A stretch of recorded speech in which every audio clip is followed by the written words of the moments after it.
Hey guys, how's it going? Kripparrian here. Today I want to give you guys a bit of a build guide on a very interesting take on the warrior class in Path of Exile 2. It is going to be a Titan. It is going to be in a form that you may not have seen it before because it is in the form of energy shield. So I talked about how, armor has all these multitudes of shortcomings in Path of Exile 2. Well, actually, armor is pretty good. Just not for the use of mitigating physical hits. It's pretty good because you can accelerate your regeneration of energy shield. And this mechanic I used to the highest extreme on this character. Now this character is low level compared to some of the guides and stuff that you've seen. I think I'm level like 88 or something right now, 87. But I did have a blast with this build. Honestly, I just feel like melee is not so much for me, but I really wanted to give it a try.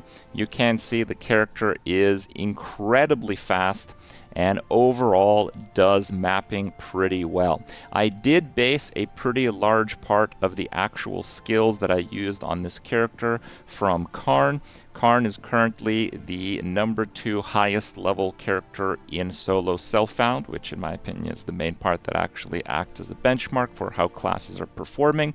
His version of the build does a little bit more damage, and my version of the build has stricter gear requirements. But we're talking about like 30% more damage. Currently, I don't have like a weapon swap really possible because I will go over a few of the issues with the build, but they are issues that are solvable. So a really big part of the character is getting a weapon that has reduced attribute requirements. For the first time ever, this stat is really, really important. And in my case, I got a pretty high damage weapon with 35% reduced attribute requirements. The reason why this is mandatory for this build is because to do any real damage with maces, you have to use two-handed maces as one-handed weapons in Path of Exile 2. In order to do this, you have to take the very infamous node of Giant's Blood, which triples the attribute requirement of weapons. Now, this weapon has a requirement of 137, while the top maces have an attribute requirement of like 220 or so. So the difference is that I need slightly over 400 strength, while if you don't have the reduced attribute requirement, you actually need just shy of 700 strength. And that difference is enormous. That difference means that you have to basically make up for it in the passive tree. So you can get some of these nodes, which screw up your mana. You can get more of these nodes. It generally means that you also have to path over here, to polymathy for 10% attributes, and a lot of people even then take these reduced attribute requirements. Normally, people haven't been complaining that much about it because it is a case where they're getting life from strength, and that's really the only way where you can get life. So people are just, hey, whatever, I guess they'll just get a bunch of strength. But the truth is that the core power of the Titan, well, at least this version of it, is the hulking form increasing the effect of small passive skills. Now, I just want to clarify, these attribute nodes are not small passive nodes. Even though they are small, they are classified as attribute. So you can see if I get this here, it's still 5 strength. It'll never change. It doesn't affect those. It only affects these, okay? And it also rounds down. So if you recall from your energy shield characters, these nodes are 15. If you plus 50%, it goes to 22.5. The game rounds down on every single one. So it does kind of make those a little bit worse. It makes some others, like max resists, basically not any better, which really sucks, but is, despite that shortcoming, pretty much the best or just about the best ascendancy node in the game, which is why it takes 2. And is it the best 2? I don't know about that, but it's still pretty good, and it allows you to make for some pretty cool builds. Now, if I had to get another like 200 something strength from the passive tree and path all the way here, I basically wouldn't be able to get almost any of these energy shield nodes. And that is really the issue. You cannot play this build without a severely reduced attribute requirement hammer that also has high damage. Now, as you can see, I play solo self-found, and the way that I make builds, it's much more opportunistically. It's not so much, what's the best build out there, let me try to make it and improve it 5%. No, it's like, I looked through my inventory of pretty good things that I have found, and then I have to try to fit those into builds. So that's kind of what I did with this character, but I'm actually really happy with how it came online. Now, the main reason why you're going to see a little bit lower damage on my character specifically versus like Karn playing, Karn is level 98, I'm level 88. The next 10 passive nodes, I'd literally just be investing straight into damage, and because I don't have quite as much damage right now, each level is like 5 to 7% more damage, every single level for 10 levels. I also don't have a weapon swap. So if you use a Hammer of the Gods, it's best done with 2 weapons, because while dual wielding, both weapons hit with 30% less damage. So you almost always want to have a weapon swap Hammer of the Gods instead of using a shield with this, because you just cast it, then you swap back.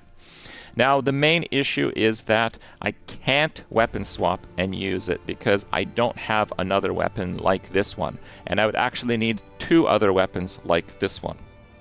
So it is a little bit of a shortcoming. This is going to be a much bigger problem in solo self-found, but if you're playing Trade League, it's probably not that hard to get 3 maces around 600 or 700 damage that have the reduced attribute requirement. So if you're playing Trade, that's not really an issue, but if you're playing solo self-found, you are going to do like half the damage of like Karn. But Karn has killed the hardest bosses in the game at +4, so it's certainly looked a bit sweaty. You'll kill him twice as slow with my version of the build, only if you're playing on solo self-found, of course, but you won't be sweating. Why won't you be sweating? Because armor is good. Wait, what? What do you mean armor's good? Well, armor is good because of this. Increases and reductions to armor also apply to energy shield recharge rate at 40% of their value. So, what I talked about nodes rounding down, these nodes do not round down because they start at 12 instead of 15, but they go from 12 plus 50% to 18. And because we don't have to travel as far to get some of the other energy shield nodes, with the consideration that we have adamant recovery, we actually get incredible energy shield recovery rate from these hybrid nodes. These hybrid nodes are ridiculous, so much so that I have over 3,000 energy shield recharge per second. And to actually make this work better, the main thing that we're doing is getting the faster start of energy shield recharge. See, we could get recharge rate, but we just have so much rate because we have the armor conversion. And then so we really just want to focus on the faster start. So we get faster start, faster start, faster start, faster start. So it starts really fast. Plus 151 means that if I don't take damage for about 1.4, 1.5 seconds, I basically start regenerating 3,000 energy shield per second. And if you might be wondering like how much that is, so this is like the highest life pot in the game. So if I press this twice and wait 6 seconds, that's how much it would work. Except you would probably just be dead if you take a big hit on a life-based character. We have 8,500 energy shield, and I also have 75% chance to block. So what ends up happening is I just block like once or twice, and my energy shield starts recharging in combat. Okay, and we have another tech that I discovered. It's with energy barrier. So energy shield recharge begins immediately and is not interrupted by damage when stunned while using supported skills. So we have this specifically on Leap Slam because while you can be stunned during Leap Slam, it actually won't interrupt the skill. You don't fall from the sky. Okay, you basically do this. Now there actually is no like level. There's no like Z-axis in PoE 2. So while you're Leap Slamming, mobs are literally gonna just destroy you when they're underneath you. They literally just hit you normally. So this build doesn't get stunned a lot, but it does get stunned because it's melee. I'll just quickly explain how stun works. Stun works kind of like a build-up mechanic. So while you can get, have a little bit of stun threshold from life, I have 12% of energy shield as additional stun threshold. We also get stun threshold here. I also have stun threshold on like a jewel. I really don't get stunned very much, but it is impossible to not be stunned in this game because the way that it works is, let's say you have like 100 stun threshold. When a mob hits you for like a small amount of damage, let's say it just goes up 10. So if you get hit 10 times by that monster, the 10th hit will stun you. It's like a build-up stun mechanic. It's not a stun mechanic like in PoE 1. It's not a percent based that has like a drop-off point if you get hit for too little damage. Even if you get hit for no damage, eventually you're going to get stunned. And that's going to happen a lot more if you're in melee, of course. So eventually we're going to get stunned. With Leap Slam being garbage, we are really making the best out of a bad situation. You really want Leap Slam because it's the only way you can traverse like a barrier. It can go over barriers. In some cases, it'll make your mapping faster. You do get absolutely destroyed while you're Leap Slamming because there's no Z-axis, but because you're getting hit many times and the stun doesn't actually interrupt the animation, the Leap Slam actually triggers energy barrier quite a lot. Like if you're surrounded, what you do is you Leap Slam out. And in doing so, you're still getting hit, but if any of those triggers stun, suddenly you're regenerating 3,000 energy shield per second, and it cannot be further interrupted for 2 seconds, and usually isn't even interrupted after that. The current speed of energy shield recharge that I have, coupled with the recharge amount, I have done level 81 maps with burning ground, and I didn't even notice they were burning ground. Okay, so this is like an insane amount of recovery, and I've actually really enjoyed playing this character as a result. It just feels so tanky, and it really makes use out of the crazy mechanics with energy shield. Again, we can only invest in energy shield as I did if I have a weapon with reduced attribute requirements. Okay, that's about it. Now, my character will appear a little bit slow. I do intend to anoint acceleration. I just don't have the delirium materials for that yet. And again, I will be investing largely into damage in the coming levels. In terms of jewels, it's really nice to have something that has rage on melee hit, and also something that has rage when hit, because when you block, you are still hit in Path of Exile 2. And rage actually goes away very, very quickly. So the main thing that you want to do with rage is constantly be gaining it somehow. So if you have one of each of these modifiers on your jewels, you'll generally have rage up, which will help the damage quite a bit. Now, in terms of skills, I do have them in the Mobalytics guide, at least to the best of my ability in the order kind of how often you use them. The melee skills in this game actually do seem to be a little bit intimidating if you're first looking at them. It's not so simple as like bonk or whatever. A really big mechanic of melee skills for Titan is aftershocks. An aftershock is basically like a little explosion that occurs after you use a slam skill. And you can get 20% here. Some skills have additional chance of aftershock, and there are some support gems for aftershock and also some passive skills for aftershocks. The crushing blows, it can cause they cause heavy stun on enemies that are primed for stun. The main thing that you need to know is you're going to stun a lot more. Okay, and because you're going to stun a lot more, and because you're getting a lot of aftershocks, the main skill you're going to be using while you're doing the map is Stampede. Now, Stampede gets 30% chance to aftershock from quality, so it is absolutely the first gem that you want to get to 20 quality with your gem cut prisms. 25% chance to aftershock is very important. Supported skills fully break armor when inflicting a heavy stun, which again, you have to play Titan for this to actually cause the heavy stun, prime for stun chain. And supported skills trigger an explosion when they fully break armor. Now, the explosion actually does quite a bit of damage. 100% damage is actually quite a lot, because Stampede does damage pretty slowly and doesn't hit stuff very well, which is also why I want magnified effect. The idea is that you use Stampede, which is that, and then that little pop there is the aftershock, and we have 100% chance for the aftershock. The more monsters are in the area, the more damage you're going to do, which is a really cool mechanic if you've maybe seen something similar in Path of Exile 1, and that's especially true because we're using Herald of Ash, so overkill damage causes burn. So that's all we're really doing. We want to find large pack of monsters and just slam them down with Stampede while we're moving. It's a very fun build to play because you're always moving, you're always doing something, and unlike pretty much the other classes, the more monsters are on the screen, the faster they're going to die. Now, Stampede by itself is going to do super crappy single target damage, and it is not always going to be very good because you might, kind of be like around a corner. Sometimes you get stuck on like a little rock or something. You might also notice that your Stampede is really, really slow.